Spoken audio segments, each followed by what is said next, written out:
Hello everyone, welcome back. In today's class, we are going to discuss our next chapter in grammar, and that is punctuation. So, the first question that arises is, why do we need punctuation? Punctuation allows the author's writing to be easy to read and understandable for the reader. Or we can say punctuation marks are the traffic lights for reading, telling the reader when to pause, when to stop, and how to proceed.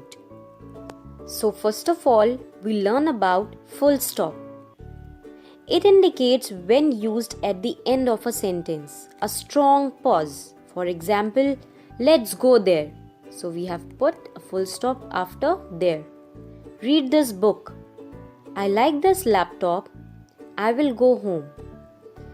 Full stop is also used at the end of declarative and imperative sentence. And after abbreviations like etc., am, pm, after words like goodbye, alright, hi, you can see in the examples, or after titles like Mr., Mrs., Doctor, etc. And last point, after decimal points like, you can see in the examples, the sales fell by 6.3% this week. Now our next is question mark. As we all know, we put question mark whenever we ask a question in a sentence to show that a direct question has been asked, whether in direct speech, enclosed within inverted commas, or as a part of a passage of writing. Second, a statement which asks a question shall attract an interrogation mark. In both the cases, we will use question mark at the end of a sentence. Next is exclamation mark. As we all know, whenever we express sudden feelings, we use exclamation mark at the end of a sentence. First point, to exclaim over something like a dramatic confession, a warning, an expression of anger, joy, etc. It is used by writers to convey an emotion to the reader. An exclamatory mark is used after a strong imperative sentence. For example, keep quiet, what a victory, etc. So, whenever we express strong emotion or sudden feeling, we will use exclamation mark at the end of a sentence. Next is use of comma.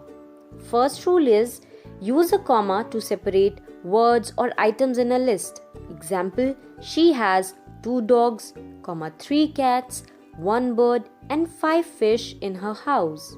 Second rule, use a comma to separate a city from its state. For example, I am from East Lansing, Michigan. Rule 3. Use a comma to separate the day of the month from the year. For example, he was born on August 4, 1990.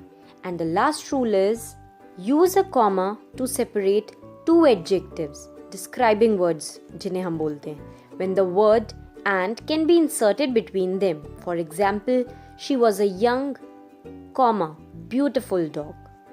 So, in this way, we use comma in a sentence. Now, next is semicolon. A mark of punctuation used to connect independent clauses. Independent clauses means that can stand alone and show a closer relationship than a period does. Use a semicolon when you want to form a bond between two statements, typically when they are related to or contrast with one another. C. To complete a sentence, the mark of semicolon is used. For example, there was an earthquake, semicolon, however, no loss of life. So in this way, we use semicolon. One more point to remember is the words such as however, therefore, hence, thus, besides are used after a sentence. Next is quotation mark or inverted commas. Inverted commas are used for words that are in direct speech. In this case, the punctuation at the end is placed within the inverted comma. As you can see in the examples, I asked, inverted comma open, who's the class teacher of your class? Inverted commas closed. Second, the inspector asked, inverted commas open, who's your employer? Question mark, what is his name? Inverted commas closed, and then question mark.